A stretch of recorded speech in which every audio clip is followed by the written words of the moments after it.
좋은 날입니다. 6월 12일 GT 묵상이 함께 하신 여러분 환영하고 축복합니다.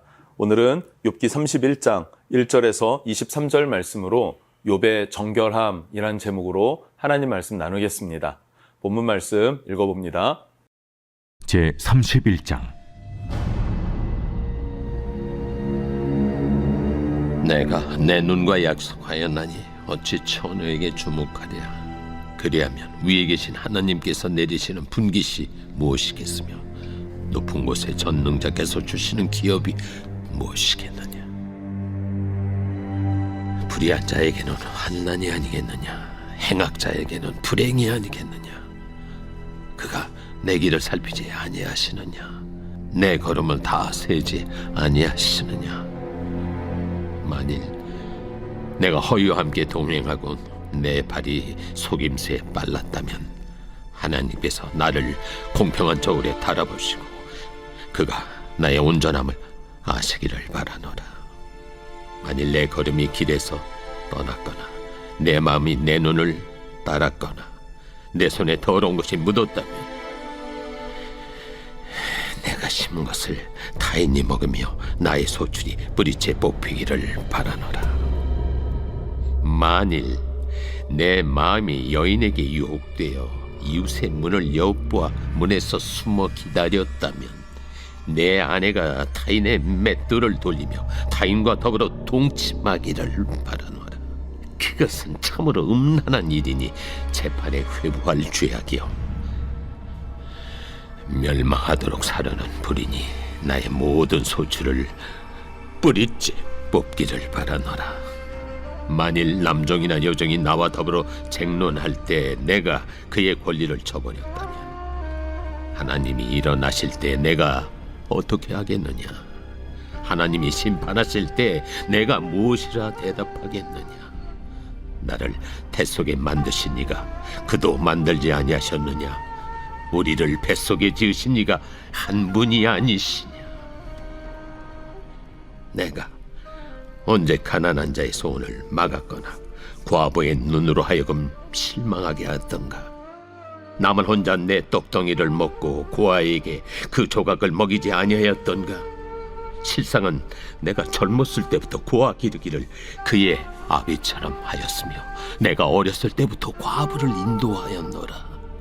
만일 내가 사람이 의복이 없이 죽어가는 것이나 가난한 자가 덮을 것이 없는 것을 못 본 채 했다면 만일 나의 양털로 그의 몸을 따뜻하게 입혀서 그의 허리가 나를 위하여 복을 빌게 하지 아니하였다면 만일 나를 도와주는 자가 성문에 있음을 보고 내가 주먹을 들어 고아를 향해 휘둘렀다면 내 팔이 어깨뼈에서 떨어지고 내 팔뼈가 그 자리에서 부스러지기를 바라노라. 나는 하나님의 재앙을 심히 두려워하고 그의 위엄으로 말미암아 그런 일을 할 수 없느니라. 먼저 29장에서 욥은 과거를 회상했죠. 어떤 때였습니까? 하나님의 보호가 있었던 때. 하나님의 보호가 있었을 때 욥의 삶은 어떠했나요? 부요했습니다. 그리고 그 부요함을 사람들에게 나누어 줬어요. 섬겨 줬어요. 고아와 과부로 하여금 웃게 했기 때문에 웃음 짓는 일들을 만들어줬기 때문에 그들이 욥을 반겼습니다.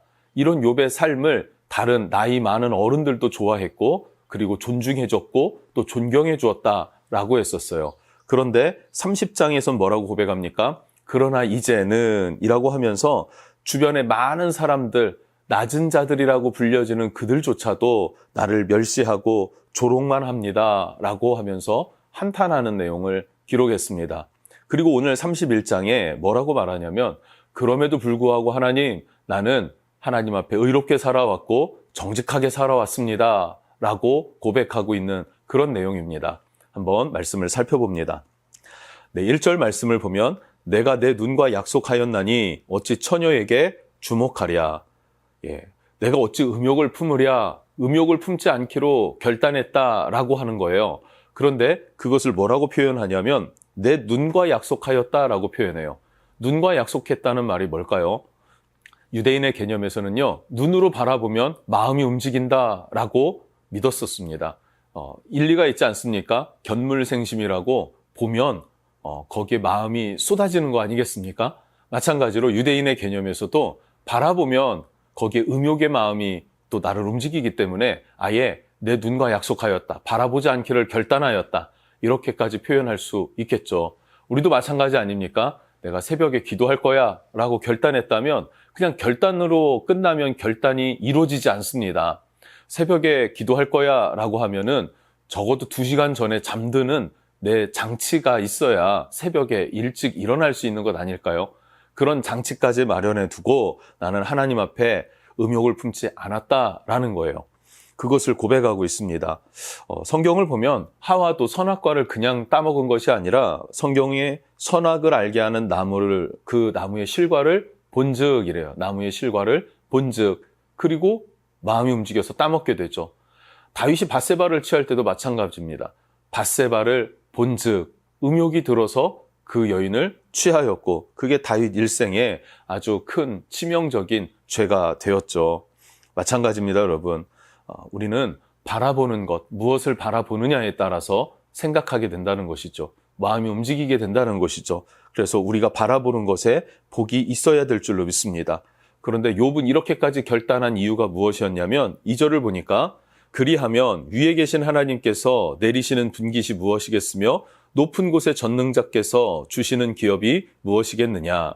위에 계신 하나님, 높이 계신 전능자, 그 전능자 하나님을 인식했는데 단지 그분은 위에 계신다, 높이 계신다라는 개념만이 아니라 4절을 보면요. 하나님께서는 나를 아시고, 그 위에 계신 하나님이 나를 아시고 나를 살피시고 내 걸음의 숫자까지도 세신다는 거죠. 여러분, 우리가 몇 걸음을 걷는지 세면서 걷지는 않지 않습니까? 만보기를 사용할 때가 있기는 하겠지만 그렇다고 해서 내가 정확하게 하루에 몇 걸음을 걸었다, 이것을 다 알지는 못하잖아요. 그런데 하나님은 우리를 그렇게까지 내 걸음걸이까지도 세신다, 내 머리털 숫자까지도 세신다 라고 하세요. 그 하나님을 인식하고 하나님 앞에서 정직한 삶, 의로운 삶, 바른 삶을 살아왔다라고 자부하고 있습니다. 이것은 매우 중요해요. 왜 중요하냐면 하나님 앞에서의 삶을 살았기 때문에 하나님 앞에 재판을 받는다, 심판의 날에 그 앞에 선다라고 했을 때 두려움으로 하나님 앞에 나아가지 않습니다. 자부심 있는 삶을 살아왔음을 고백하고 하루속히 그 주님 앞에 나아가기를 원하는 마음이 이욥에게 있었다라는 것, 이것이 우리에게 중요하고요. 이 시대를 사는 우리 성도님들에게도 필요한 믿음은 무엇일까요? 하나님이 두려워서 그 앞에 서는 것이 정말로 껄끄럽고 피하고 싶은 것이 아니라 내가 자부심이 있어서 하나님 앞에 나아가는 삶, 사모하는 삶, 기대하는 삶, 이러한 삶으로 나아갈 수 있었으면 좋겠습니다. 이어서 13절부터 23절을 보면 겸손히 섬기는 삶을 또한 살았습니다 라고 고백해요. 이것도 참 놀라운 건데요. 13절부터 15절을 보면 타인들 혹은 종들까지도 하나님의 창조물이므로 존중했다라고 고백을 합니다. 그래서 15절에 뭐라고 고백하는가를 보면요. 나를 태 속에서 만드신 이가 그도 만들지 아니하셨느냐. 우리를 뱃속에 지으신 이가 한 분이 아니시냐. 아멘. 놀라운 말 아닙니까? 예. 태 속에 만드신 이, 나를 만드신 분은 하나님이시다. 또 뱃속에 나를 지으신 이, 그분도 하나님 한 분이시다. 나도 하나님에게로부터 왔고 너도 하나님에게로부터 왔으니 나도 하나님의 창조물이지만 너도 하나님의 창조물이니 내가 함부로 할 수 없다라는 자세. 이 자세가 누구에게까지요? 노예들에게까지도, 종들에게까지도 함부로 하지 않는 자세가 되었다는 것이죠. 그래서 성도들을 교회 안에서는 뭐라고 부릅니까? 형제요, 자매라고 부르잖아요. 형제라고 하는 이 단어가 아델포스인데요. 아라고 하는 것은 하나라는 거예요. 하나. 그리고 델포스라고 하는 것은 여성의 자궁을 의미합니다. 그러니까 하나의 자궁에서 태어난 인격체들, 생명체들, 그럼 뭐가 되는 겁니까? 형제가 되는 거죠. 우리는 누구의 뱃속에서요? 누구의 자궁에서요? 하나님 한 분 안에서 우리 모두가 태어났다, 만들어졌다, 지어졌다. 그래서 교회 안에 예수를 믿어서 하나님과의 관계가 회복된 나와 너는 뭐가 된다? 형제가 된다라는 개념이에요. 여러분의 교회가, 우리 은혜향의 교회가 함께 교회 안에 만나는 이 만남은 그냥 만남이 아니라 하나님의 뱃속에서 태어난 형제이다 라고 하는 인식, 이 인식을 가지고 살아가야 합니다. 그래야 무시하거나 멸시하는 것이 아니라 하나님의 소유물로 존중해 줄 수 있고 그 인격체로 인정해 줄 수 있고 그리고 배려해 줄 수 있고 사랑해 줄 수 있는 그런 교회가 되어지는 줄로 믿습니다. 그런 교회가 회복될 때 그 교회에 임한 하나님의 은혜와 축복, 은총과 기름 부음이 또한 우리 가정 가운데로도 흘러가게 될 줄로 믿습니다.